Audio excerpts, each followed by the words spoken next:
জ্যোতিপ্রিয় মল্লিক মানে বালু আমার পুরনো দিনের সাথী। বালুর প্রতি অবিচার হয়েছে। আমার গভর্নমেন্টে বালু যত ভালো কাজ করেছে এ কেউ করতে পারেনি।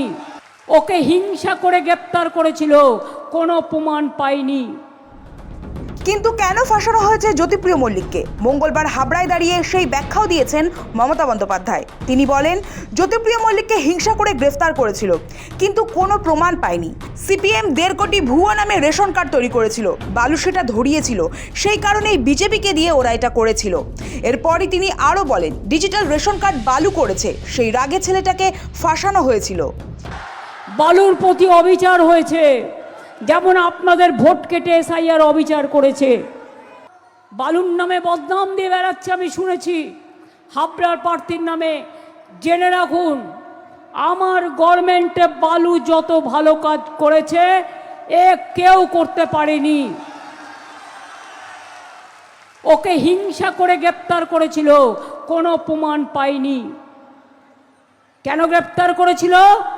কারণ সিপিএমের ওই পচা সিপিএম পার্টির 1.5 কোটি লোকের নাম রেশন কার্ডে ঢুকিয়ে দিয়েছিল, আর তাদের রেশন ফলস নামে নিজেরা নিত আর পার্টি ফান্ডের টাকা নিত। এই 1.5 কোটি মানুষকে বাদ দিয়েছিল ফলস রেশন কার্ডকে। এই চুরিটা ধরেছিল, এই ডাকাতিটা ধরেছিল বালু। তাই ওরা বিজেপিকে দিয়ে বালুর বিরুদ্ধে এটা করিয়েছে। জেনে রাখুন, আজকে যে ডিজিটাল রেশন কার্ড আপনারা পেয়েছেন, এটা কে করেছিল? বালু করেছিল। এই কাজটা এত সহজ ছিল না। এই যে রেশন দোকানের মাল আগে পাচার হয়ে যেত, প্রত্যেকটা গাড়ির নাম্বার রাখা, তাকে ট্যাপ করা যে মালটাকে বদলে দিচ্ছে কিনা, সবটা কিন্তু বালু করেছিল। এটা মাথায় রাখবেন। সেই ছেলেটাকে ফাঁসানো হয়েছিল। বাম বিজেপিকে একযোগে নিশানা করে মমতা বলেন, ওদের তো সবেতেই সমস্যা, অভিষেক কেন ব্যবসা করে তা নিয়েও প্রশ্ন। কাকে ফাঁসানো হয়নি, আমি কেন আঁকতাম সেটা নিয়েও কোশ্চেন করেছে।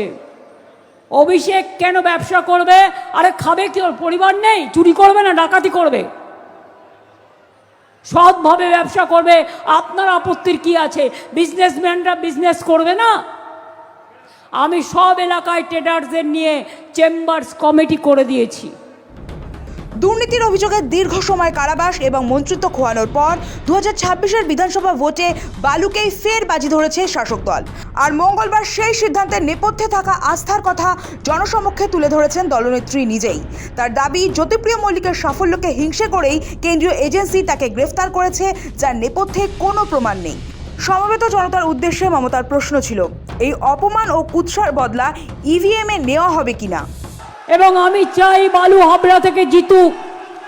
আপনারা হাবড়ার মানুষ যা চাইবেন করে দেব, কিন্তু একটাই অনুরোধ, বালুকে হাবড়া থেকে জেতাবেন।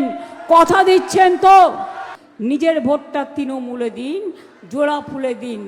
ঠিকানা রাখতে হলে, ভাষা রাখতে হলে, অস্তিত্ব রাখতে হলে নিজের ভোট নিজে দিন, জোড়া ফুলে ভোট দিন। মনে করবেন ভোটটা আপনারা আমাকে দিচ্ছেন, তার কারণ আমি থাকলে এনআরসি ক্যাম্প হবে না, আমি থাকলে ডিটেনশন ক্যাম্প হবে না। আমি আমার জন্য বলছি না, আমি মানুষের জন্য বলছি। তাৎপর্যপূর্ণ বিষয় হলো, রাজ্যে বিরোধী পক্ষগুলি যে তলে তলে একজোট হয়ে তৃণমূলের বিরুদ্ধে ষড়যন্ত্র করছে, সেই বার্তায় তিনি হাবড়া ও অশোকনগরের ভোটারদের কাছে পৌঁছে দিতে চেয়েছেন। বিধানসভা নির্বাচনের জন্য বারাসাত সাংগঠনিক জেলার কোর কমিটি গঠন করেছিল তৃণমূল। সেই কোর কমিটির আহ্বায়ক করা হয় রাজ্যের খাদ্যমন্ত্রী রথীন ঘোষকে। যুগ্ম আহ্বায়ক হিসেবে হাবড়ার বিদায়ী বিধায়ক তথা প্রাক্তন মন্ত্রী জ্যোতিপ্রিয় মল্লিককে বেছে নেওয়া হয়। রাজ্য রাজনীতিতে যার পরিচিতি বালু নামে। রেশন দুর্নীতি মামলায় 2023 সালের 27শে অক্টোবর ইডির হাতে গ্রেফতার হন জ্যোতিপ্রিয়। 1 বছর 2 মাস জেলে থাকার পর গত বছর 15ই জানুয়ারি জামিনে মুক্তি পান তিনি। জেল যাত্রার কারণে তাকে মন্ত্রিসভা থেকে সরিয়ে দিয়েছিলেন মুখ্যমন্ত্রী মমতা বন্দ্যোপাধ্যায়। তাই জেল থেকে মুক্তি পাওয়ার পর নিজের বিধানসভা কেন্দ্র হাবড়ায় পরিষেবা দেওয়ার পাশাপাশি পশ্চিমবঙ্গ বিধানসভার অধিবেশনে নিয়মিত যোগদান করতে দেখা গিয়েছিল তাকে।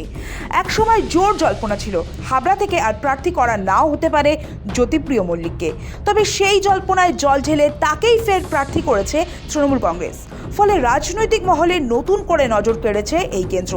এবার সেই বালুর হয়ে হাবড়া নির্বাচনী জনসভা থেকে তাকে দরাজ সার্টিফিকেট দিলেন তৃণমূল সুপ্রিমো মমতা বন্দ্যোপাধ্যায়। বলেন, সরকারে বালু যত ভালো কাজ করেছে কেউ করতে পারেনি। জ্যোতিপ্রিয়র বিরুদ্ধে চক্রান্ত করা হয়েছে।